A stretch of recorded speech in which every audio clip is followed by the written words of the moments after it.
दोस्तों, भारतीय राष्ट्रीय आंदोलन के अगले सीरीज में आज आप सभी का स्वागत है। दोस्तों, पिछले सीरीज में हमने होम रूल लीग आंदोलन की बात की थी और उस होम रूल लीग आंदोलन में हम चर्चा किए थे कहां से इस आंदोलन की शुरुआत होती है।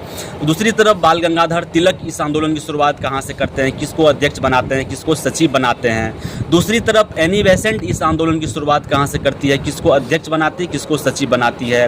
किनकी संस्था राष्ट्रीय थी, किनकी संस्था राष्ट्रीय अंतर्राष्ट्रीय दोनों लेवल पर थी, इसकी चर्चा हो चुकी है।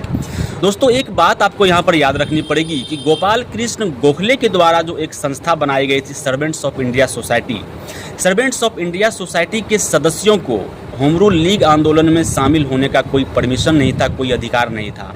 इसका कारण ये था कि गोपाल कृष्ण गोखले की जो संस्था थी दोस्तों, वह पूरी तरीके से सरकारी संस्था थी।